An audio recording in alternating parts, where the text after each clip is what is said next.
Maria Rodriguez never planned to be a hero. She never even planned to join the military. Growing up in San Antonio's west side, where gunshots punctuated summer nights and sirens sang lullabies, she had different dreams: nursing school, maybe a quiet life helping people without the weight of a rifle on her back. But life has a way of rewriting plans, especially when you're the daughter of a man haunted by ghosts from a jungle war fought before you were born. Her father, Carlos Rodriguez, had been a Marine Corpsman in Vietnam. He never talked about it, not really. But Maria learned to read the signs.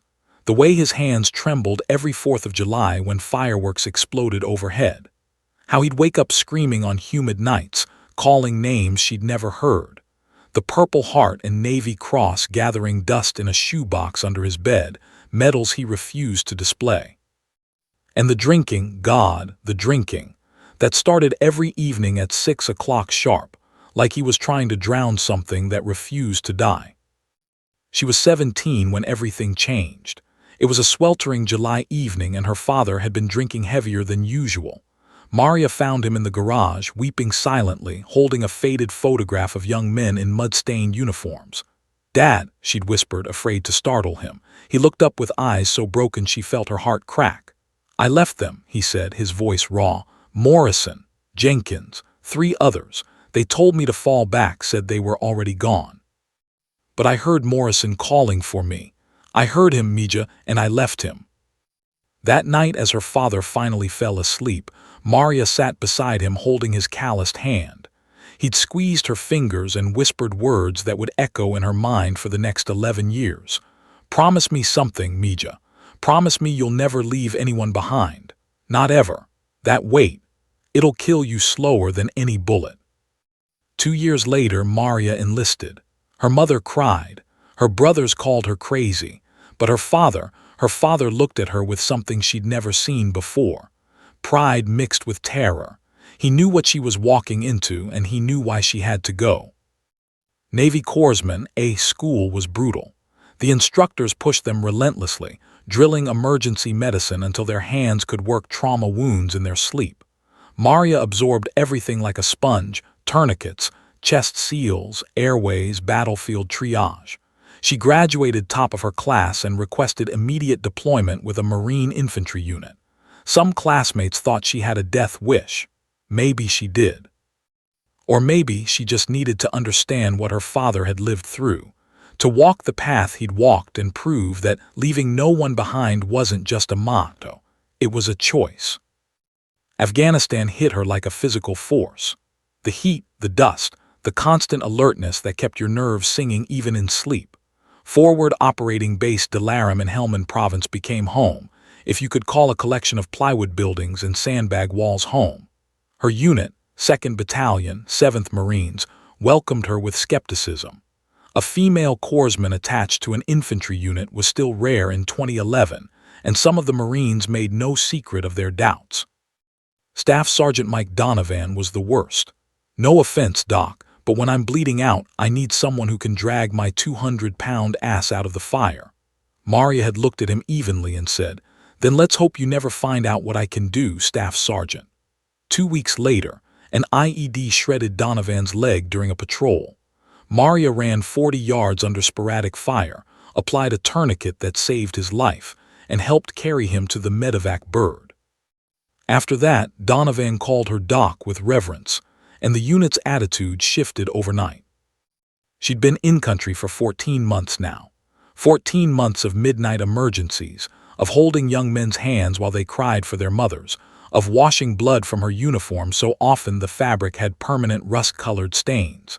She'd saved 17 lives by her count and lost 4. Those 4 haunted her. PFC Anderson, who'd bled out before she could reach him. Corporal Hughes, whose head wound was catastrophic before the explosion's echo faded. Lance Corporal Perez and Private First Class Young, caught in an ambush she'd been powerless to stop. She understood her father now, understood the weight he carried, the names that echoed in the dark. But she also understood something he hadn't, that you couldn't save everyone, but you could damn well try. You could run into fire when everyone else said it was impossible. You could refuse to accept that anyone was already gone until you'd put your own hands on them and confirmed it yourself. Now at 28 years old, Maria Rodriguez was one of the most experienced corpsmen in the battalion. Her Marines trusted her absolutely. When someone shouted "Corpsman," she moved, no hesitation, no fear, or rather, fear that she'd learned to harness and use like fuel. She'd extended her deployment twice, unable to leave while her Marines were still in harm's way. Tomorrow was supposed to be another routine patrol through a village near their FOB. Intelligence said Taliban activity had decreased in the area. They'd walked the same route a dozen times. Maria had learned that routine was a lie the military told itself, that every patrol could be the one where everything went wrong. She'd learned to trust her instincts, to read the weight of silence and the taste of danger in the air. As she cleaned her medical supplies that evening, preparing her pack with the methodical care that meant the difference between life and death, she thought about her father. He was doing better now, 3 years sober, attending therapy, finally making peace with his ghosts. She called him every week when satellite coverage allowed. Last time he'd said something that stuck with her. "I'm proud of you, Mija. You're doing what I couldn't. You're keeping that promise." Maria didn't feel heroic. She felt tired, scared, and increasingly aware that her luck would eventually run out. But she also felt certain of one thing: if tomorrow brought chaos and blood and impossible choices, she would run toward the gunfire. She would put her hands on her Marines and refuse to let them go. She would honor the promise made to a broken father in a Texas garage, no matter the cost. She had no idea that tomorrow would test that promise in ways she couldn't imagine. That she'd face a choice between orders and honor, between safety and sacrifice. That 30 yards of open ground would become the longest distance she'd ever traveled, and that a young Marine named Jimmy Chen would owe his daughter's future to a decision Maria would make in a heartbeat. The sun set over Helmand Province, painting the mountains in shades of blood orange and purple. Maria lay in her rack, running through emergency procedures in her mind, her father's words a quiet mantra: never leave anyone behind. Tomorrow she would prove it. The Afghan sun rose like an angry eye over the mountains, turning the sky from deep purple to blazing orange in minutes. Maria Rodriguez had been awake for an hour already, double-checking her medical pack with the obsessive attention to detail that kept Marines alive. Tourniquets, 6 of them, positioned for quick access. Chest seals, 4 packages. Pressure bandages, airways, IV kits, morphine, combat gauze impregnated with clotting agents. Every item had its place, memorized so thoroughly she could find anything blindfolded with hands covered in blood. "Doc, you worry too much," said Lance Corporal Jimmy Chen, grinning as he walked past her toward the staging area. At 21, Chen still had the enthusiasm of someone who believed he was invincible. His second deployment hadn't beaten that out of him yet, and Maria both admired and feared it. Confidence kept you sharp. Overconfidence got you killed. "And you don't worry enough," Maria shot back, but she smiled. Chen had that effect on people. His optimism was infectious even in this God-forsaken desert.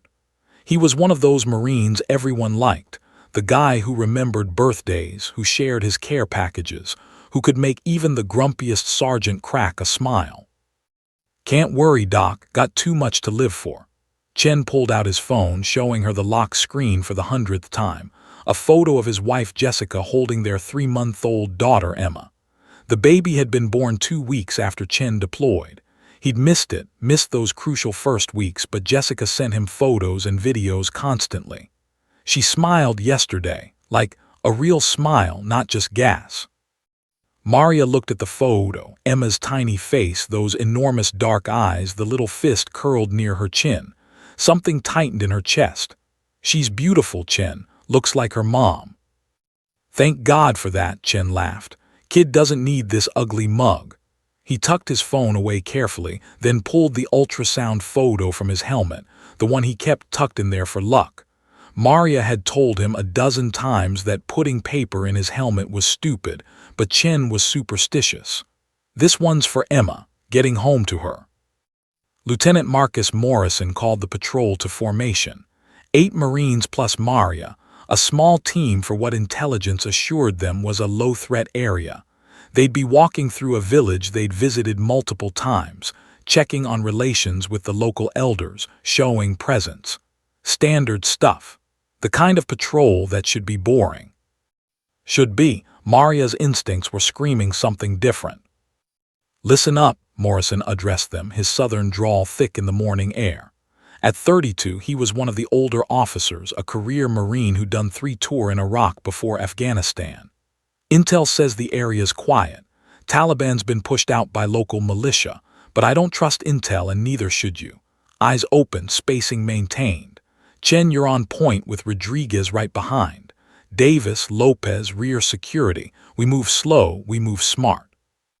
They moved out at 700 hours. The temperature was already climbing toward what would be a scorching day. Maria felt the weight of her gear, rifle, medical pack, plates in her vest, ammunition, water. Probably 80 pounds total. She'd stopped noticing years ago, but newcomers always struggled with it. Your body adapted or you didn't make it. The village appeared on the horizon after a 30-minute walk, a collection of mud brick compounds surrounded by poppy fields that stretched like pink and white oceans, beautiful and deadly. Those fields financed the Taliban, funded the IEDs that had claimed so many American lives. Maria had learned to hate the sight of poppies. Chen moved confidently ahead, his rifle sweeping potential threats. Behind him, Maria maintained 8 yards of spacing, scanning rooftops and alleyways. The village seemed normal, too normal. Where were the children who usually ran out to see the Americans? Where were the women who'd peek from doorways? The streets felt empty, abandoned. "Sir," Maria spoke into her radio, "something's wrong, it's too quiet." "I see it, Doc," Morrison responded. "Everyone stay sharp. Chen, slow it down." They entered the village marketplace, a central square with wooden stalls selling vegetables, cheap Chinese electronics, and bootleg DVDs.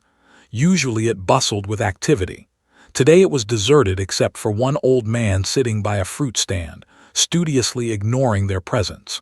Maria's hand tightened on her rifle grip. Every instinct honed through 14 months of combat was screaming, "Get out." "Sir, we need to," she started to say.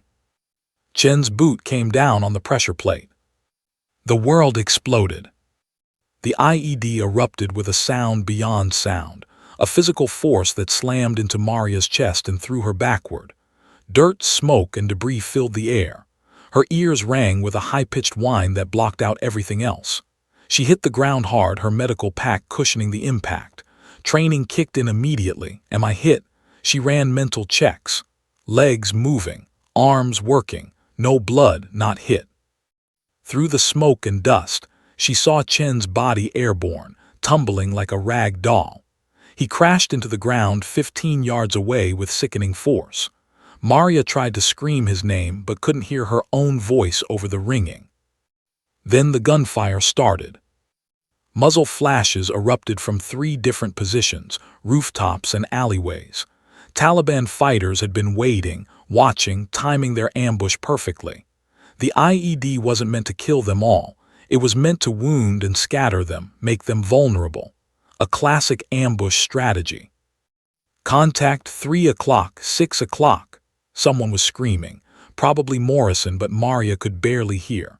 She scrambled for cover behind a market stall as bullets chewed through the wood above her head. Splinters rained down. Another Marine, Davis, slid into cover beside her, returning fire. But all Maria could see was Chen. He lay in the open, completely exposed in the worst possible position. A kill zone between their cover and the Taliban positions. She watched, horrified, as blood began pooling beneath him. Dark blood, arterial blood, the kind of bleeding that meant minutes, not hours. Chen's hand moved weakly. He was alive. "Chen," Maria screamed, but he didn't respond. Her medical training assessed what she could see from 30 yards away. Lower extremity trauma, probably the IED blast. He wasn't moving his legs. The blood pool was expanding too fast. Femoral artery, had to be. "Doc, stay down." Davis grabbed her vest as she started to rise. Bullets zipped through the air where her head had been a second before. The Taliban had excellent positions, excellent fields of fire. They'd planned this perfectly. Maria's radio crackled. Morrison's voice, "Doc, sitrep on Chen." "Can't reach him, sir. He's in the open, but he's bleeding out, arterial bleeding, lower extremity. He's got maybe 2 minutes." The gunfire intensified. Maria could hear Morrison coordinating, calling for air support, trying to suppress the Taliban positions. But it wasn't working. The enemy had too much cover, too many angles. They'd done this before. Through the dust and smoke, Maria watched Chen's hand move again, weakly reaching toward their position, toward safety, toward help. His fingers clawed at the dirt. He was trying to crawl. With what had to be catastrophic leg injuries, possibly a severed femoral artery, he was trying to drag himself to safety. The movement stopped. His hand fell limply to the dirt. "No," Maria whispered. "No, no, no."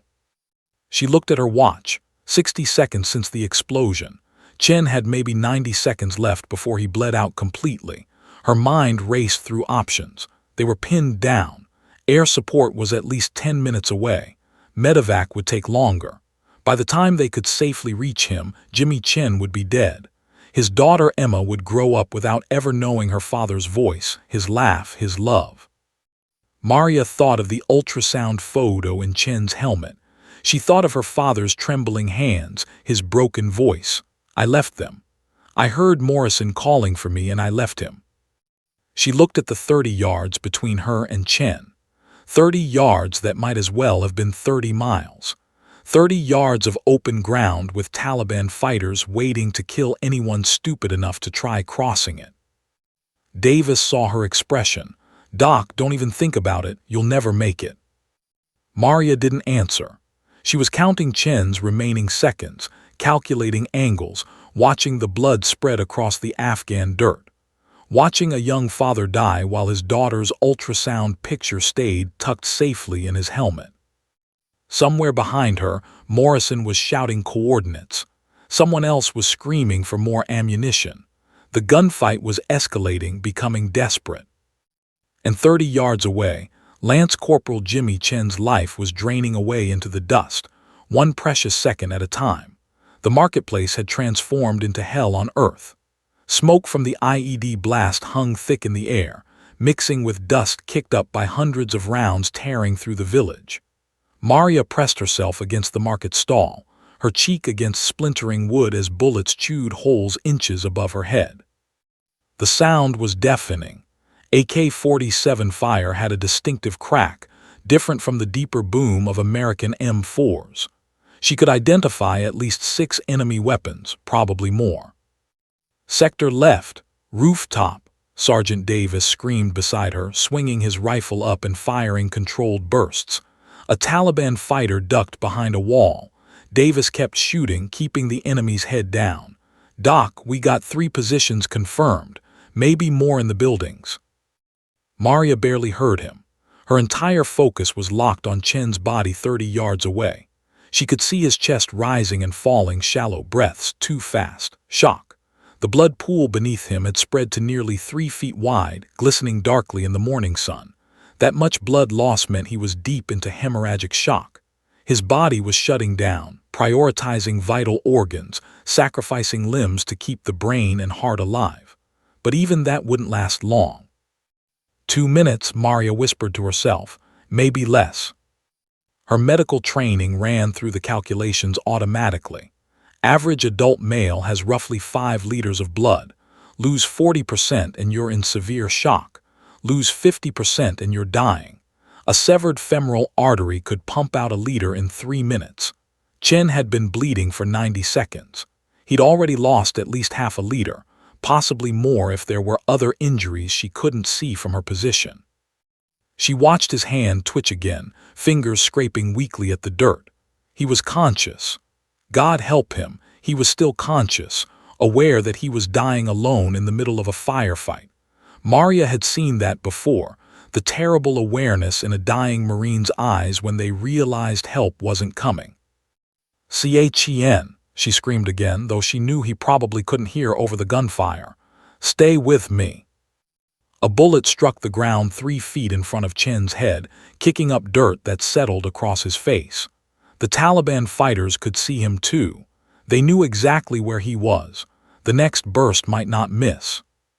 Morrison's voice cut through the chaos on the radio. "All positions, sound off. I need a head count." The Marines called in one by one. 8 voices. Everyone accounted for except Chen. Morrison's voice came back tighter. "Medevac is inbound, ETA 12 minutes. Air support 4 minutes out. We hold position until—" "Sir, Chen doesn't have 12 minutes, Maria interrupted. "He doesn't have 4. I'm looking at arterial bleeding, probably femoral. He's in severe shock. He'll be dead in 2 minutes, maybe less." Silence on the radio. Not actual silence. The gunfire was continuous, overwhelming, but that terrible pause when everyone understood the math and didn't like the answer. "Doc," Morrison's voice was strained. He was 20 yards to her right behind a concrete barrier. "I can see him too. I see the situation. But that's a kill zone. Anyone who tries to cross that ground is dead. We wait for air support to suppress those positions." "He'll be gone in 4 minutes, sir." Another burst of gunfire. Maria watched rounds impact around Chen, stitching a line in the dirt that passed within inches of his torso. The Taliban was zeroing in, figuring out the range. They'd hit him soon, finish what the IED started. Private First Class Lopez crawled up beside Maria, his young face streaked with dirt and terror. At 19, this was his first real firefight. "Doc, is Chen? Is he?" "He's alive," Maria said, though she was running out of reasons to believe it would stay that way. "He's alive and we're going to get him." "How?" Lopez's voice cracked. "There's no way across. They've got us pinned from 3 directions. Anyone who moves is dead." He wasn't wrong. Maria could see the tactical situation clearly. The Taliban had set up a perfect L-shaped ambush. 1 position on a rooftop to the east, roughly 40 yards away. 2 positions in a building complex to the south, maybe 35 yards, and at least 1 more shooter in an alley to the southwest. They had overlapping fields of fire covering the entire marketplace. Chen lay in the center of it all, the worst possible position. The stall she hid behind was already disintegrating under sustained fire. Splinters and chunks of wood rained down constantly. They couldn't stay here much longer anyway. Staff Sergeant Mike Donovan, the man whose life Maria had saved 2 months ago, slid into position on her other side. His face was grim. "Doc, I know what you're thinking. Don't." "He's got a daughter, Donovan, 3 months old. He's never even held her. And he never will if you get yourself killed trying to reach him. Look at that ground." Donovan pointed with his rifle barrel. 30 yards of open space. No cover.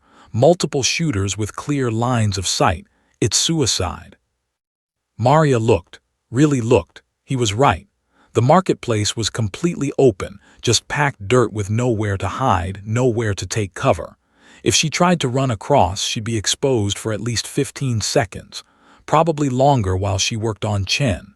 Against 6 or more trained fighters with automatic weapons, her chances were essentially 0. But Chen's chances of surviving without immediate medical intervention were actually 0. Mathematical certainty. She'd seen enough arterial bleeds to know. 4 minutes until air support, Donovan continued. They'll suppress the Taliban positions. Then we can get to him safely. He's got 90 seconds, maybe 2 minutes, not 4. Maybe the bleeding stopped. Maybe the wound isn't as bad as... Look at the blood pool, Donovan. Look at IT. Maria's voice was raw. That's a leader on the ground at least. He's in severe shock. His body's already shutting down. By the time air support arrives, by the time we safely cross that ground, we'll be recovering a corpse. Another explosion. A Taliban RPG struck the building behind them, showering them with debris. The enemy was getting bolder, more aggressive. Morrison was screaming coordinates into the radio. trying to get the inbound aircraft directed to the right targets. Maria watched Chen's chest movements growing shallower, more irregular, agonal breathing. The body's last desperate attempt to get oxygen. It was a sign of imminent death. She'd seen it before, held Marines' hands while they transitioned from agonal breathing to nothing at all. Davis grabbed her shoulder. "Doc, there's nothing you can do. Sometimes. Sometimes we can't save them all, you know that." She did know that. God, she knew it intimately. The 4 Marines she'd lost haunted every quiet moment. Anderson, Hughes, Perez, Young. She could recite their full names, their hometowns, what they'd said in their final moments. Those failures carved pieces out of her soul. But those Marines had been truly unreachable, dead before she arrived, or injured so catastrophically that nothing could save them. Chen was different. Chen was savable. A tourniquet and pressure bandaging could stop the bleeding. Fluid resuscitation could pull him out of shock. He could survive this. He could go home to Emma. He could be a father. If someone was willing to cross 30 yards of hell to reach him. Maria's hand found the tourniquet on her vest, fingers tracing its familiar shape. Her father's voice echoed in her mind. "I heard Morrison calling for me, and I left him. That weight will kill you slower than any bullet." On the radio, Morrison was getting updates. Air support 2 minutes out. Apache inbound with Hellfire missiles. They'll clear those positions. 2 minutes? Chen didn't have 2 minutes. Maria watched his hand stop moving. Watched his fingers go still in the dirt, no longer reaching, no longer fighting. Was he unconscious now, or already gone? From 30 yards away, with smoke and dust obscuring her vision, she couldn't tell. What she could tell was that no one else was moving to help him. The Marines were pinned down, following orders, waiting for air support, doing the tactically correct thing, the safe thing, the thing that meant Jimmy Chen's 3-month-old daughter would grow up without a father. Morrison's voice came through the radio again, directed at her. "Doc, I know this is hard, but we can't lose you trying to save someone who might already be gone. You're too valuable. These Marines need you." Might already be gone. The words every corpsman dreaded. The excuse that let you justify standing still while someone bled out. The permission to fail without guilt. But Maria had seen Chen's hand moving 20 seconds ago. She'd seen his chest rise and fall. He wasn't gone, not yet. And might be wasn't the same as is. The gunfire continued its terrible rhythm. Smoke drifted across the marketplace. Chen's blood seeped into Afghan soil. And Maria Rodriguez faced the choice that would define everything she'd become, everything she believed, everything she'd promised her broken father in a Texas garage 11 years ago. 30 yards away, a young father was dying. 30 yards away, orders said stay put. 30 yards away, honor said run. Time moved strangely in combat. Maria had experienced it before, seconds stretching into hours, entire lifetimes compressed into heartbeats. But this moment felt different, suspended, as if the universe itself was holding its breath, waiting to see what she would do. She stared at Chen's motionless body through the smoke and dust. Blood continued spreading beneath him, a dark stain growing wider with each passing second. From her position, she could see his face turned toward them, eyes closed. Was he unconscious, dead, still fighting? The not knowing was torture. "Doc," Donovan's voice was gentle but firm. He'd survived because of her, and now he was trying to save her from herself. "You can't help him if you're dead. Think about all the other Marines who need you. Think rationally." Rationally? Maria wanted to laugh. There was nothing rational about war. Nothing rational about 18-year-old kids bleeding out in foreign deserts. Nothing rational about a young father dying while his daughter's ultrasound photo stayed tucked in his helmet like a talisman that had failed. She checked her watch. 2 minutes and 40 seconds since the IED. Chen had lost at least 1.5 liters of blood by now, maybe more. His blood pressure would be catastrophically low. His organs were being starved of oxygen. Even if she reached him right now, the damage might be irreversible. Traumatic brain injury from hypoxia, kidney failure, cardiac arrest. But might be wasn't the same as definitely. Might be meant there was a chance. Morrison's voice cut through the radio again, harder this time. Rodriguez, I'm giving you a direct order. Stay in position. Do not attempt to reach Chen. That is an order. Acknowledge. Maria's finger hovered over the radio transmit button. She should acknowledge. She should say yes, sir, like she'd been trained. Chain of command existed for good reasons. Officers had the big picture, made decisions based on information she didn't have. Disobeying a direct order in combat was court-martial territory, career-ending, possibly criminal. Her finger stayed frozen over the button. "Doc, please," Lopez whispered beside her. The kid was terrified, not just of the Taliban, but of what he saw in Maria's eyes. "Don't do this. My mom says you saved her cousin's life in Sangin last year. Lance Corporal Martinez. You can't save anybody if you're dead." Martinez. Maria remembered him. Compound fracture, severe bleeding, but she'd reached him behind solid cover. Nothing like this situation. Nothing even close. Another burst of gunfire raked across the marketplace. She watched rounds impact near Chen, one striking close enough that his body jerked from the concussive force. They were still shooting at him, making sure. The Taliban fighters knew wounded Americans drew out rescuers. They knew corpsmen couldn't help themselves, that they'd run into fire to save their Marines. It was a tactic as old as war itself.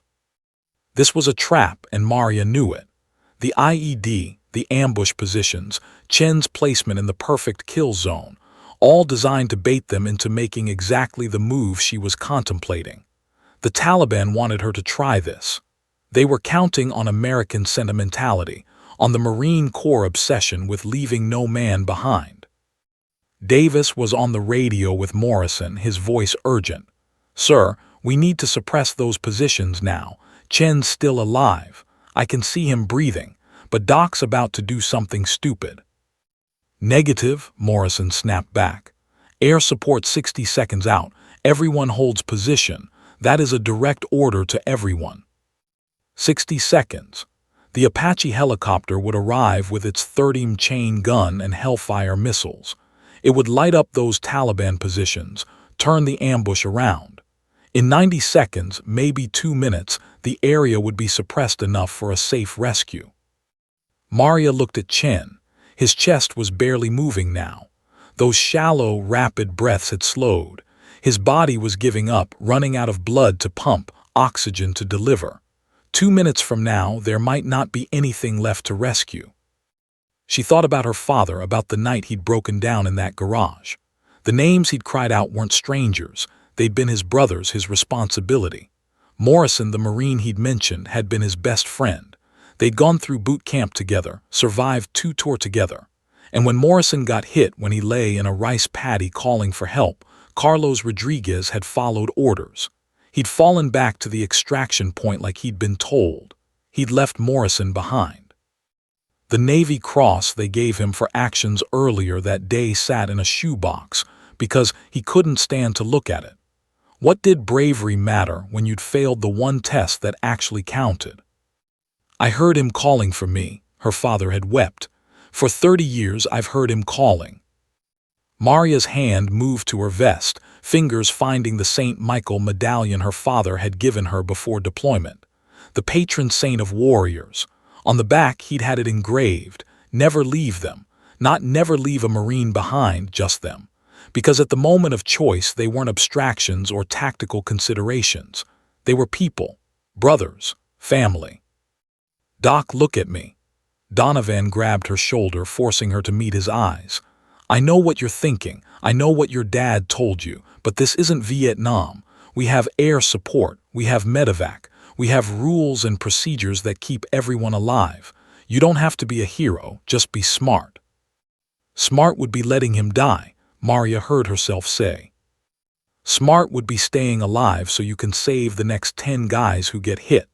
Donovan's voice rose. You think Chen would want you to die trying to save him. You think he'd want his daughter growing up knowing someone else's kid lost their mother trying to rescue her dad? That hit hard. Maria didn't have children, but she had a family. A mother who prayed rosaries every night for her safety. 2 brothers who video called every week. Nephews and nieces who drew her pictures and mailed care packages. What right did she have to throw her life away? But then, what right did she have to let Chen die without trying? Morrison's voice again, angrier. Rodriguez, acknowledge my order, acknowledge. Maria looked at the other Marines. Davis, watching her with fear and understanding mixed together. Lopez, barely 19, tears cutting tracks through the dirt on his face. Donovan, gripping his rifle so tight his knuckles had gone white. Then she looked at Chen. Even from 30 yards, she could see the ultrasound photo had fallen from his helmet, lying in the dirt beside his head. Emma's tiny face smiling up at the Afghan sky, oblivious to the fact that her father was dying inches away. Maria's radio crackled. A new voice, the Apache pilot. Viper 6 to ground units 30 seconds from target. Designate hostiles and take cover. This is gonna be loud. 30 seconds. Then the missiles would fly, the 30 rounds would tear through buildings, and the Taliban would either die or run. In 90 seconds, maybe 2 minutes, they could reach Chen safely. Maria looked at her watch. 3 minutes and 15 seconds since the IED. She didn't need to guess anymore. She knew with medical certainty. Chen had maybe 45 seconds of life left, possibly less. His heart was beating on empty, his brain starving. By the time the Apache finished its gun run, they'd be collecting a body. "Doc, please," Davis's voice broke. "Don't do this, don't make us watch you die." She understood what he meant. They'd have to watch her run across that kill zone. They'd have to see her get hit, go down, bleed out. They'd have to live with it, carry it. She'd be transferring the weight her father carried, distributing it among 8 men who'd spend the rest of their lives wondering if they could have stopped her. Selfish, this was selfish. 1 life versus 9, the needs of the many. Basic utilitarian calculus said stay put. But Maria had never been good at math when it involved deciding who deserved to live. She looked at Donovan. "You remember what you said after I pulled you out, after I saved your life?" Donovan's jaw clenched. "Doc, don't. You said you owed me. You said if I ever needed anything ever, you'd back me up, remember?" "That's not fair." "Nothing about this is fair." Maria started checking her gear, tightening straps, preparing to move.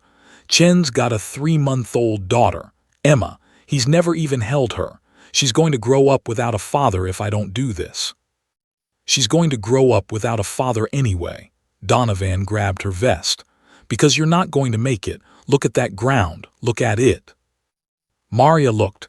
30 yards of nothing. No cover. No concealment. Just open space where bullets flew freely and death came easy. The Taliban shooters were waiting, probably adjusting their aim right now, ready for someone stupid enough to try exactly what she was considering. Morrison on the radio, Viper 6 engaging, everyone get down. The Apache opened fire. The sound was apocalyptic, a mechanical roar that drowned out everything else. Maria saw explosions blossom on the rooftop where one Taliban position had been. The building complex to the south erupted in flames. 30mm rounds tore through mud brick like paper. But the shooting didn't stop. At least 2 Taliban positions were still active, still firing, still covering that kill zone. The Apache had suppressed them but not eliminated them. Those 30 yards were still deadly. Chen's hand twitched, once, weakly, a final spark of life before the darkness took him. Maria stood up. "Doc, no," multiple voices screamed at once. She looked at them. These Marines she'd fought beside, bled beside, saved. "Cover me," she said quietly. "That's insane," Davis shouted. "Morrison ordered you to." "I know what he ordered." Maria checked her tourniquet one last time. "Tell Emma her daddy loved her. Make sure she knows." "You tell her yourself." Lopez was crying now. Please, Doc, please don't. Maria thought of her father's trembling hands, thought of 30 years of nightmares, thought of a life half lived because half your soul stayed behind in a rice paddy with the brother you'd abandoned. She keyed her radio. Sir, I'm sorry. Then she ran. Maria didn't think. Thinking would have stopped her. She simply moved, launching herself from behind the disintegrating market stall like a sprinter off starting blocks. Her boots hit the packed earth and she ran, head down, legs pumping, medical pack bouncing against her spine with each stride. The world exploded around her. Covering fire, covering fire. Donovan's voice was raw, desperate. Behind her, the remaining Marines opened up with everything they had. M4 rifles on full automatic, the SAW gunner laying down a continuous stream of suppressive fire. The sound was overwhelming, a wall of noise that seemed to push against her back, propelling her forward. 25 yards to go. A bullet cracked past her left ear, so close she felt the displacement of air. Her body wanted to flinch, to dive for cover that didn't exist, but she forced herself to keep running. Low and fast, just like they'd trained. Make yourself a hard target. Don't give them time to aim. 20 yards. The ground erupted 2 feet to her right, automatic weapons fire stitching a line across the dirt, tracking her movement. The Taliban shooter was leading her, calculating her speed. She juked left instinctively, breaking her rhythm. More rounds impacted where she would have been. 15 yards. Maria's lungs burned. The weight of her gear felt like it had doubled. 80 pounds of equipment, body armor, ammunition, medical supplies. Her legs screamed in protest, but she pushed harder. Chen's body was directly ahead now, growing larger with each stride. She could see his chest, still moving barely, irregularly. Agonal breathing. Minutes from death. Seconds, maybe. Behind her, Morrison was screaming into the radio. Viper 6, we have a corpsman in the open. Danger close. Suppress those positions now. The Apache's chain gun roared again, its 30 rounds tearing into a building to the south. Explosions. Smoke. Chaos. But the Taliban fighters were experienced, battle-hardened. They knew how to fight Americans, how to use cover, how to pop up and shoot between the helicopter's gun runs. 10 yards. Maria saw the muzzle flash from a rooftop, an AK-47 firing directly at her. She didn't have time to process fear, just recognition. 3 rounds. She saw them kick up dirt in a line racing toward her like deadly dominoes. She threw herself into a slide, boots first, using her momentum. The rounds passed over her by inches. 5 yards. She was almost there, so close. Chen's face was visible now, gray, waxy, covered in dust and blood. His eyes were closed. Was he unconscious? Dead? She couldn't tell, couldn't stop to assess, just had to reach him. Another burst of fire, this one closer. Maria felt something tug at her left sleeve, not pain, just a pull, like someone had grabbed her uniform. She glanced down in the fraction of a second she had. A hole. The bullet had passed through her sleeve without touching skin. 2 inches closer and it would have shattered her humerus, rendered her arm useless. 2 yards. Almost there, Doc, keep moving. That was Davis, his voice cracking with stress and fear. The Marines covering fire was constant now, a continuous roar. They were going through ammunition at an unsustainable rate, but they didn't care. Their corpsman was in the open. Their doc was running into hell for one of their own. 1 yard. Maria slid the final distance on her knees, her body slamming into Chen's with enough force to knock the breath from her lungs. She immediately threw herself over him, using her own body as a shield. Rounds cracked overhead. One struck the ground so close that dirt sprayed across her face, into her mouth. She tasted Afghan soil mixed with cordite and copper. Chen, she grabbed his face, checking for response. His skin was cold and clammy, classic shock. His eyes fluttered but didn't open. Chen, stay with me. Her hands moved automatically, running through trauma assessment with practiced speed. Airway clear, he was breathing. Circulation, she felt for a carotid pulse. Weak, thready, way too fast. His heart was hammering at probably 140 beats per minute, trying desperately to circulate blood that wasn't there. She looked down at his legs and her heart sank. The IED blast had shredded his left leg from mid-thigh down. She could see bone, the white of his femur exposed through torn flesh and shredded uniform. But worse, much worse, was the blood. It wasn't spurting anymore because his blood pressure had dropped too low to generate that kind of force. Instead, it oozed steadily, dark and thick. The femoral artery was definitely severed. He'd lost massive amounts of blood. Okay, I got you, Maria said, more to herself than to Chen. Her hands were already moving, ripping open her medical pack. Tourniquet first. Stop the bleeding or nothing else mattered. A bullet struck 6 inches from her knee. She flinched but kept working. Her fingers found the tourniquet, pulled it free. She wrapped it around Chen's thigh high and tight, as close to his groin as possible. The windlass, she twisted it, hard, ignoring Chen's unconscious groan of pain. Twisted until the bleeding slowed, then stopped. Good, she muttered. 1 problem solved. 1,000 more to go. Another assessment. His right leg, fractured definitely, but no major bleeding. His abdomen, she ran her hands over it, checking for distension, rigidity. Possible internal injuries, but she couldn't deal with those here. His chest, she ripped open his uniform, pressing her ear against his sternum. Breath sounds, left side diminished, right side present but weak, possible pneumothorax, collapsed lung. She needed to seal it, needed to. The ground beside Chen's head exploded. Maria threw herself flat, covering him completely. Shrapnel tore through the air above them. She felt something slice across her right shoulder blade, hot, sharp, immediate pain. Not deep, but deep enough. Her own blood started soaking through her uniform. "Doc, you hit," Morrison's voice on the radio. "I'm okay," she shouted back, though she wasn't sure that was true. The shoulder wound burned like fire, but she could still move her arm. That was all that mattered. Chen's critical. Femoral artery severed, possible pneumothorax, severe shock. I need to stabilize him. Negative, no time. Apache's making another pass, then we're coming to get you both. 30 seconds. 30 seconds. Maria looked at Chen's injuries, looked at the blood-soaked ground beneath him, looked at his gray face, his blue-tinged lips. He was dying, right now, in front of her, despite everything she'd risked to reach him. No, that wasn't acceptable. Her hands moved faster, pressure dressing on the leg wound wrapped tight. IV kit, she ripped open the package with her teeth. Found a vein in his arm, difficult, his veins were collapsed from blood loss. She missed once, tried again. There. The catheter slid in.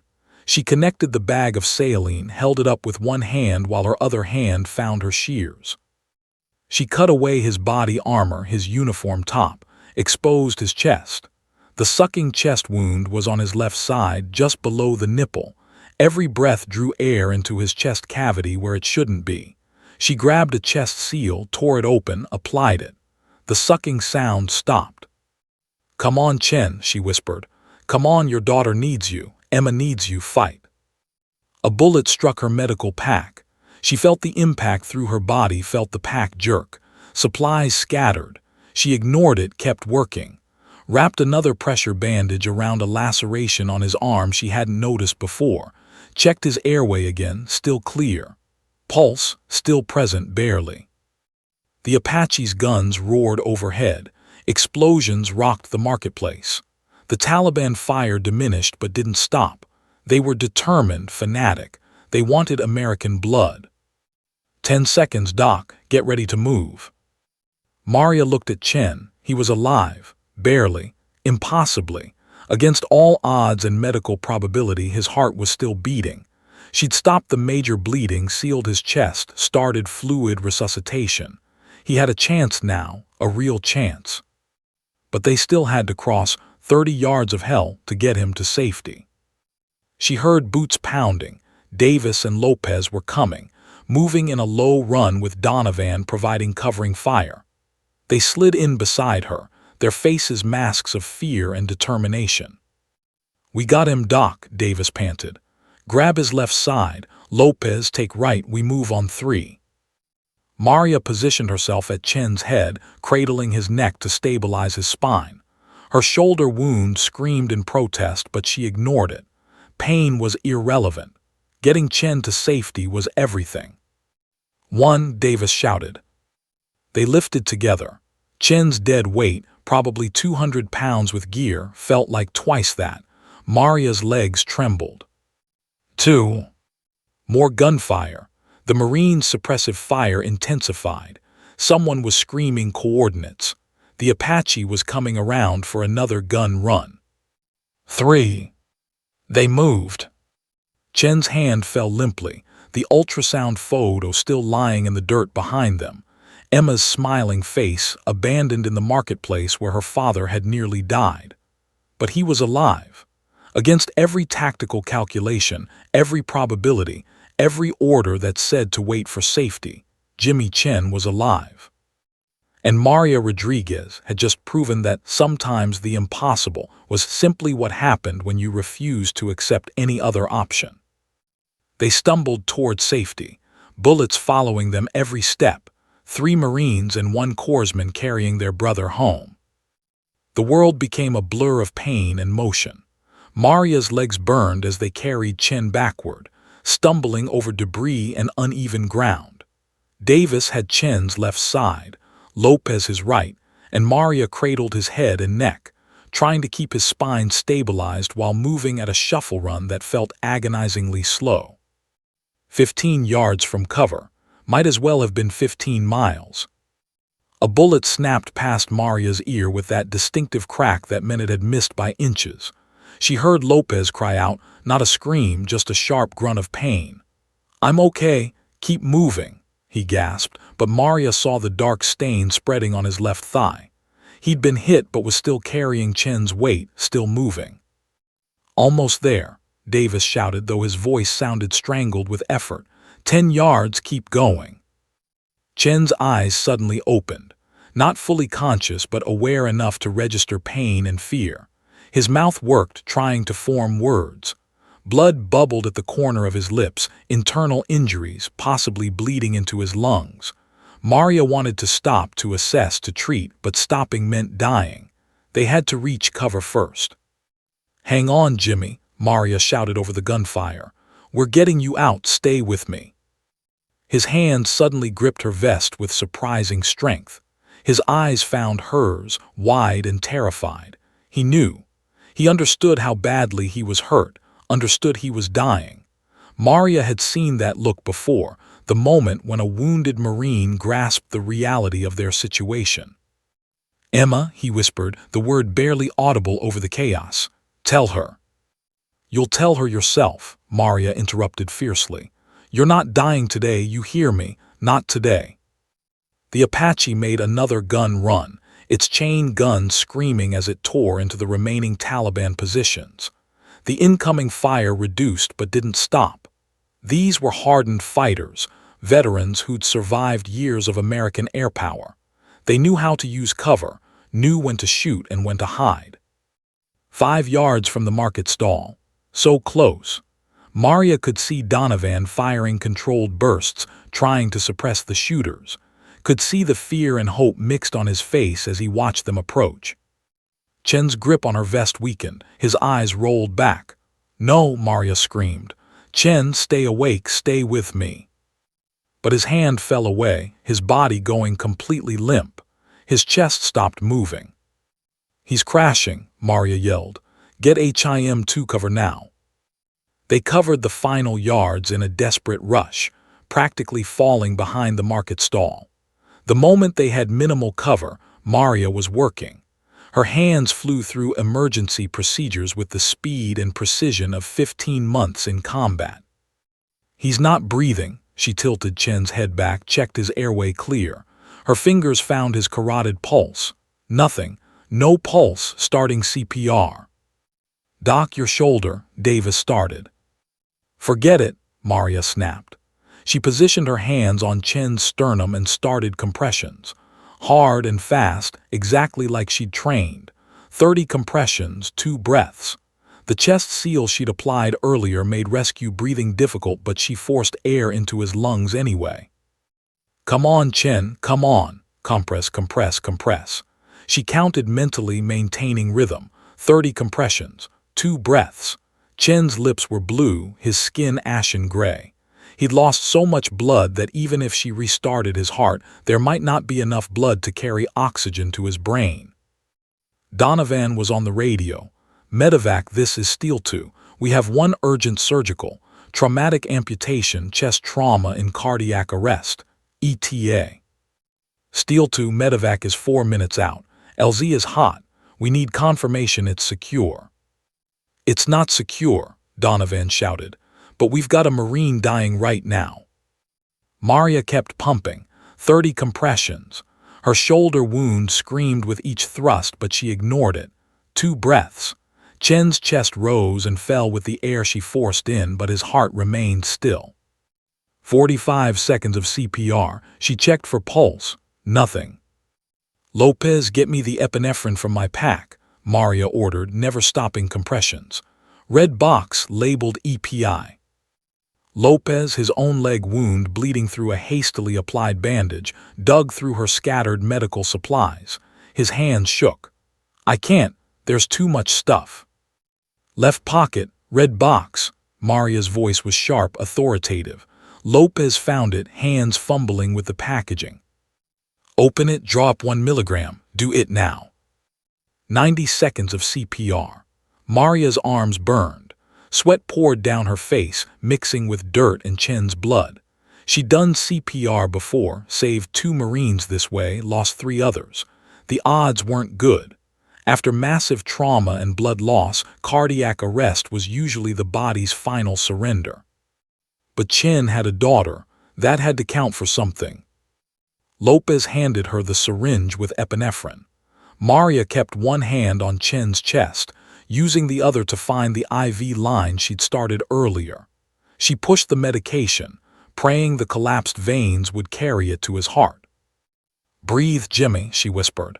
Your little girl needs you. Emma needs her daddy. Breathe. She resumed compressions, 30 more. Her shoulder wound had reopened, blood running down her back. She felt lightheaded, blood loss, adrenaline crash, exhaustion. Didn't matter. 2 breaths into Chen's lungs. 2 minutes of CPR. The statistics ran through her head unbidden. After 2 minutes of cardiac arrest, brain damage becomes likely. After 4 minutes, probable. After 6 minutes, almost certain even if you restart the heart. Check for pulse, still nothing. Doc, Davis's voice was soft, sad. Maybe. No, Maria started compressions again. We don't quit, we don't ever quit. 30 compressions. Her vision blurred, the world tilted. She realized dimly that she was going into shock herself. Blood loss from her shoulder, adrenaline dump, physical exhaustion. 2 breaths. Chen's chest suddenly heaved on its own. Maria froze. Did you see that? See what? Donovan asked. He moved, his chest moved. Her fingers flew to his carotid artery. They're faint, irregular, but there, a pulse. I've got a pulse, weak but present. She checked his breathing. Shallow, gasping but breathing. His body had restarted.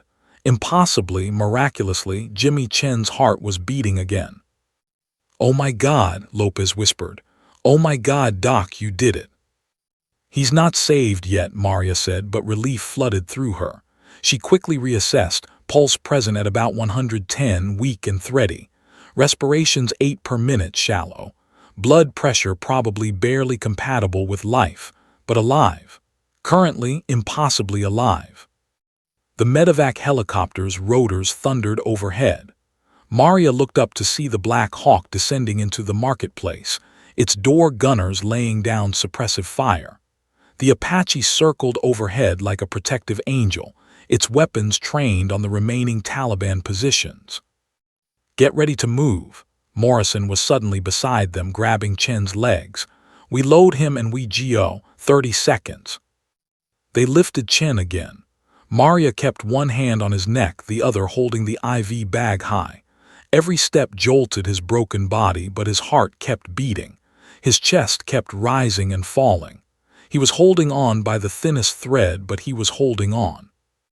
The helicopter touched down 50 feet away, rotors whipping dust into a blinding storm. Maria stumbled toward it, her legs barely holding her up. Her shoulder screamed. Her vision narrowed to a tunnel. But she kept moving, kept one hand on Chen's pulse point, monitoring that precious heartbeat. They reached the helicopter. The flight medic, a young guy Maria had never seen before, took one look at Chen and his eyes went wide. Jesus Christ, what happened to him? IED in ambush, Maria gasped as they loaded Chen onto the bird. Traumatic amputation, left leg, femoral artery severed, chest trauma with pneumothorax, massive blood loss, was in cardiac arrest for 2 minutes. I've given epinephrine, applied tourniquets, sealed the chest wound, started 1 IV with normal saline. He needs blood now. Type O negative if you don't have time to type him. The flight medic was already moving, pulling out supplies. Got it. You did good, Doc. You saved his life. Get him to Bastion, Maria said. He's got a 3-month-old daughter. He needs to. The world tilted sideways. Maria's legs gave out. She was falling, watching the sky spin above her. Strong hands caught her. Donovan. His face swam in and out of focus. Doc, you're hit. I'm fine, Maria slurred. Just shoulder, not bad. You've lost a lot of blood. Donovan was lowering her to the helicopter floor. The flight medic was suddenly there, cutting away her uniform top, exposing the shoulder wound. Shrapnel, the medic said. Deep laceration hit the trapezius muscle. She's losing blood fast. Maria tried to sit up. Chen, need to monitor. We've got Chen, the medic said firmly, pushing her back down. Now you're the patient, Doc. Stay still. The helicopter lifted off, banking hard. Through the open door, Maria could see the marketplace shrinking below, the place where she'd run across 30 yards of hell, where she'd held death at bay through sheer stubborn refusal to let it win. Her hand found Chen's. His fingers were cold, but she felt his pulse in his wrist, still beating, still fighting. Good job, Jimmy, she whispered as darkness crept in at the edges of her vision. You stay strong. Emma needs you. The last thing she saw before unconsciousness took her was Chen's chest rising and falling, each breath a small victory against impossible odds. Maria drifted in and out of consciousness as the Black Hawk carved through the Afghan sky. Each time awareness returned, she heard different things. The flight medic shouting vitals, the rhythmic beep of a heart monitor, Donovan's voice praying in Spanish, the pilot calling ahead to Camp Bastion's trauma center. The helicopter vibrated through her bones, a mechanical heartbeat that seemed to sync with Chen's fragile pulse. BP's dropping again, the flight medic yelled. I need another bag of Oneg running wide open. Maria's eyes cracked open. Through blurred vision, she saw the medic working frantically over Chen's body. IV lines ran from both arms. His face was covered by an oxygen mask. The stumps of his mangled left leg were wrapped in blood-soaked bandages, but his chest was still moving. Up and down, breathing. How long? Maria's voice came out as a croak. The flight medic glanced at her. Doc, you need to stay still. You're in shock. How long to Bastion? 3 minutes. Hang on. He returned his attention to Chen, adjusting IV flow rates, checking the chest seal she'd applied. Whoever did this field work saved his life. Textbook trauma response. Pride flickered through Maria's fog of pain and exhaustion, but it was quickly swallowed by worry. Chen looked terrible. His skin had gone from gray to almost translucent. Even with the oxygen mask, his lips still had that blue tinge. His body was running on empty, held together by medical supplies and stubborn will. Donovan's face appeared above her. His eyes were red-rimmed, whether from dust or tears she couldn't tell. You crazy, beautiful, stupid woman, he said, his voice thick. You actually did it. Is Lopez okay? Maria asked, remembering the young Marine getting hit. Through and through on his thigh. He'll be fine. Already talking about the story he's gonna tell. Donovan's hand gripped hers.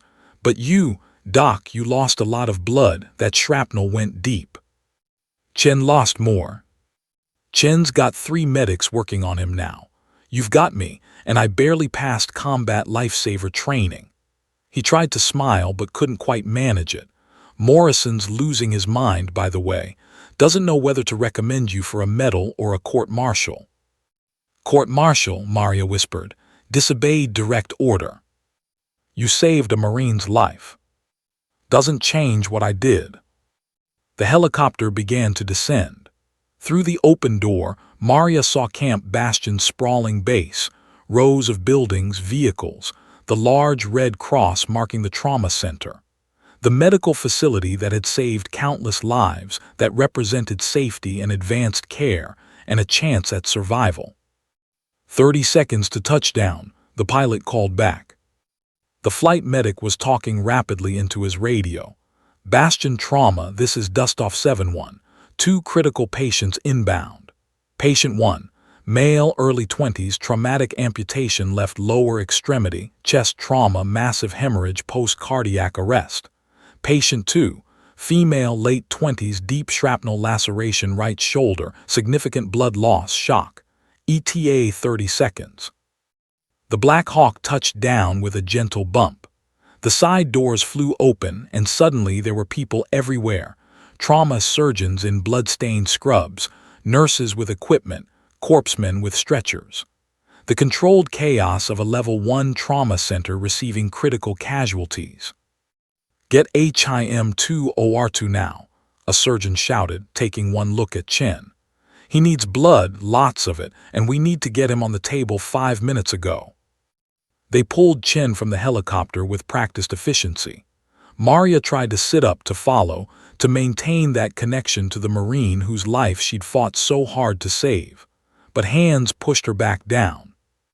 Ma'am, you need to stay still. A nurse, young, female with kind eyes, was cutting away the rest of Maria's uniform. We're taking you to OR3. Dr. Patterson's going to fix that shoulder. Chen, Maria gasped. Lance Corporal Chen, I need to know. Dr. Maida's taking him, best trauma surgeon we have. If anyone can save him, she can. The nurse started an IV in Maria's left arm. But right now, you need to let us take care of you. The stretcher lifted. Maria caught one last glimpse of Chen being wheeled away at a run, surrounded by medical personnel. Then she was moving in a different direction, fluorescent lights passing overhead in a hypnotic rhythm. Donovan jogged alongside her stretcher. I'm not leaving her, he told the nurse firmly. You'll have to wait outside the OR. Fine, but I'm not leaving this building until I know she's okay. The double doors to the operating room loomed ahead. Maria's mind was fuzzy, shock and blood loss making it hard to focus. But one thought kept repeating, did I do enough? Will Chen make it?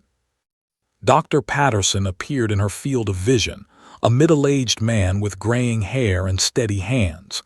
Staff Sergeant Rodriguez, I'm going to take care of that shoulder. You're going to be fine. Chen, she mumbled again, please, someone tell me. Dr. Maida will do everything possible, Patterson said gently. Right now, you need to focus on yourself. You've lost almost 2 liters of blood. That wound is deep. The shrapnel damaged muscle tissue and nicked a vessel. You're lucky it wasn't worse. Lucky? Maria almost laughed. She'd run across 30 yards under machine gun fire, performed CPR in a combat zone, and dragged a dying Marine to safety. Luck had nothing to do with it. The anesthesiologist appeared, placing a mask over her face. Count backward from 10 for me. 10, 9, 8, the world began to fade. Chen, Emma, tell her. Darkness swallowed her. 6 hours later. Maria woke to the sterile smell of hospital and the steady beep of monitors. Her shoulder felt like someone had set it on fire, then wrapped it in concrete. Pain radiated down her arm with each heartbeat. She groaned. Welcome back, Doc. Donovan's voice came from her left. He sat in a chair beside her bed, looking exhausted but relieved. You've been out for 6 hours. Surgery went well. Patterson said you'll have full function back in a few months with physical therapy. Maria's mouth was dry as sand. Chen. Donovan's expression shifted, something complex passing across his features. Fear gripped Maria's heart. No, after everything, after running into hell and restarting his heart and getting him here. No. Tell me, she whispered. Donovan leaned forward. He's alive. The relief was so intense, Maria felt tears spring to her eyes. Dr. Mehta operated for 4 hours, Donovan continued. He coded twice more on the table, but they brought him back both times. He's lost his left leg below the knee. They couldn't save it. Probably going to lose most of his left arm too. Multiple internal injuries. He's on a ventilator, sedated, critical but stable. He's alive, Maria repeated, letting it sink in. Against all odds, all statistics, all reasonable expectations, Jimmy Chen was alive. Because of you. Donovan's voice was rough with emotion. The surgeon said if you'd waited even 1 more minute, he would have been gone. Brain death from blood loss. But you got that tourniquet on him, sealed his chest, started CPR exactly when needed. You gave them something to work with. Maria closed her eyes. The weight of the last 12 hours crashed over her. The fear, the adrenaline, the desperate run across open ground. The feel of Chen's heart stopping under her hands. The prayer that she wasn't too late. There's more, Donovan said quietly. Morrison's outside. Half the battalion command is outside. The colonel wants to talk to you about what happened. The court-martial, Maria said. Maybe or maybe the medal. Donovan squeezed her hand. What you did was insane, Doc. Tactically stupid, strategically unsound against direct orders. It was also the bravest thing I've ever seen. You ran into a kill zone for your Marine. That means something. Through the hospital room window, Maria could see the Afghan mountains in the distance. The same mountains that had witnessed so much violence, so much loss. But today, they'd also witnessed something else. Courage, sacrifice, the absolute refusal to abandon a brother in arms. Somewhere in this hospital, Jimmy Chen was breathing. His heart was beating. He would wake up to a changed body, a difficult road ahead. But he would wake up. He would video call his wife. He would see his daughter grow up. He would have a life. Tell Morrison I'll talk to him, Maria said. But first, can someone check on Chen? Make sure someone's with him when he wakes up. He'll be scared. Donovan smiled. Already done. And Doc, his wife Jessica is flying in from California. She'll be here tomorrow. You saved Emma's father. That family owes you everything. Maria thought about the ultrasound photo lying in the Afghan dirt, left behind in the chaos. About a little girl who would grow up with her daddy's love instead of just his memory. About the promise she'd made to her father in a garage 11 years ago. A promise she'd finally, impossibly kept. I just did my job, she whispered. But they both knew it was so much more than that. 6 months later, Maria stood at attention in the California sunshine at Camp Pendleton. The dress blues felt strange after so long in combat fatigues. Her right shoulder still ached when the weather changed, a permanent reminder of that day in the Afghan marketplace. The doctors said the nerve damage would improve with time, but she'd never have full strength back. A small price to pay. The parade ground was packed with Marines, families, and media.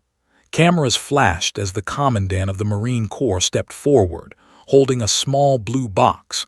Inside was the Silver Star, the nation's third highest military decoration for valor in combat. Maria had learned she was receiving it 2 weeks ago. She still didn't feel like she deserved it.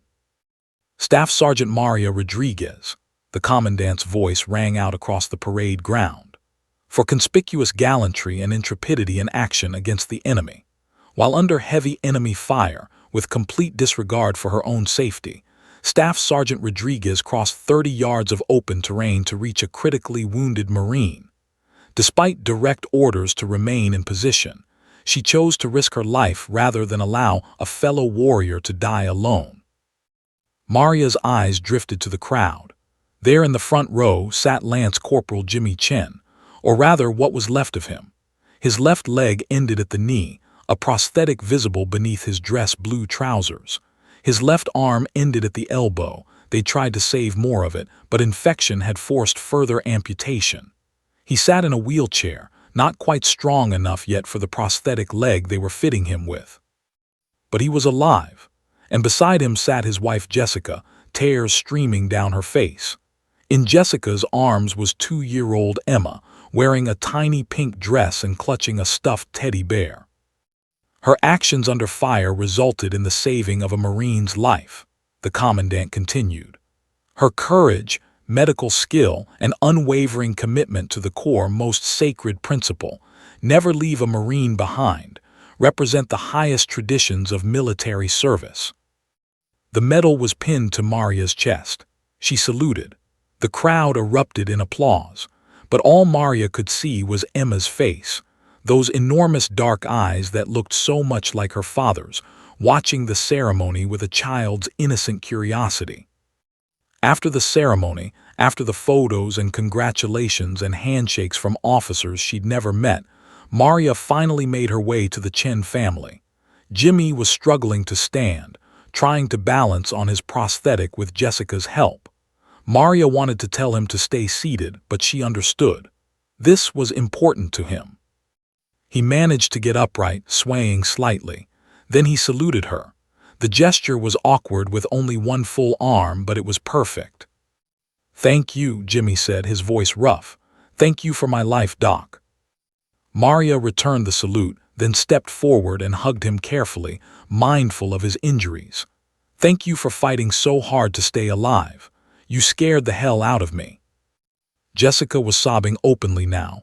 "How do we ever thank you? How do we ever repay?" "You don't," Maria said gently. "You just live, you raise Emma, you be happy. That's all the thanks I need."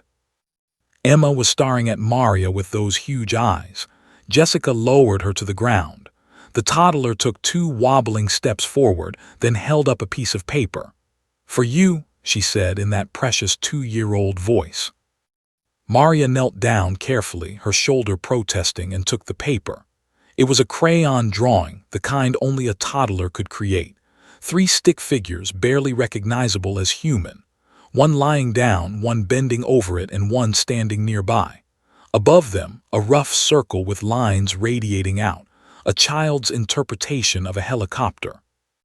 "That's Daddy," Emma pointed at the lying figure. "That's you," pointing at the one bent over. "You saved Daddy." Maria's vision blurred with tears. She pulled Emma into a gentle hug. "Your daddy saved himself by being so strong," she whispered, "and your mommy saved him by giving him something to fight for." That evening, Maria sat with her own father on a bench overlooking the Pacific Ocean. Carlos Rodriguez had flown in from San Antonio for the ceremony. He looked better than she'd seen him in years, 3 years sober now, his eyes clearer, his hands steady.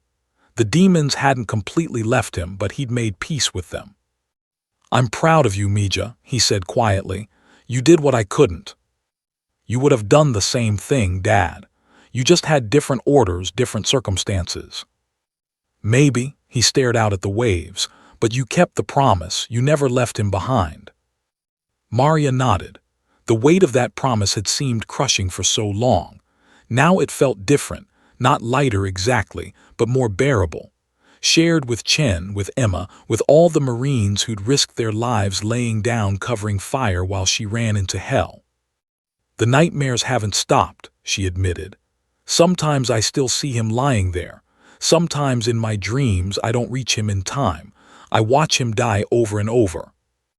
Carlos put his arm around her shoulders, carefully, mindful of her injury. "I know, it doesn't go away completely, but now you have something else in your dreams too. You have Emma. You have Jimmy standing at your medal ceremony. You have the life you saved instead of the ones you couldn't." Maria thought about that. He was right. The nightmares still came. The faces of Anderson, Hughes, Perez, and Young still haunted her quiet moments. PTSD wasn't something you defeated. It was something you learned to carry. But now, when the darkness came, she could think about Emma's drawing, about Chen video calling her last week to show her Emma taking her first steps on his prosthetic leg, both of them learning to walk again together. "What will you do now?" Carlos asked. "Your enlistment's up soon." Maria had thought about that a lot. The Corps wanted her to stay, had offered her a training position at Camp Pendleton where she could teach the next generation of corpsmen. No more deployments, no more combat, a safe, honorable way to serve. But she'd also been offered something else, a position speaking to young corpsmen about the realities of combat medicine, about the weight of the oath they take, about what it means to run into fire for your Marines. "I think I want to teach," she said. "Help prepare them for what's coming. Make sure they know that sometimes the book answer isn't the right answer, that sometimes you have to trust your gut and be willing to face the consequences. Even if it means court-martial." Maria smiled. Morrison dropped the charges, said what I did was technically insubordination but substantially heroic. "I think that's the kindest way anyone's ever called me stubborn." They sat in comfortable silence, watching the sun sink toward the horizon. Maria's phone buzzed, a text message from Jessica Chen. It was a photo of Emma in her crib, already asleep despite the early hour, still clutching the teddy bear. The message read, "She insisted on telling Daddy's picture goodnight. She said Daddy's friend Doc made him come home. Thank you will never be enough, but thank you." Maria showed the photo to her father. He studied it for a long moment, then nodded slowly. "That's why we do it," he said. "That's why we put on the uniform, why we run toward the danger, for moments like this, for little girls who get to know their fathers." "I wish you'd had someone to run for you," Maria said quietly. "Someone who'd ignored the orders and come for Morrison." "I do too, but maybe that's why you did what you did. Maybe all those years of watching me carry that weight taught you what really matters when the bullets are flying." He squeezed her hand.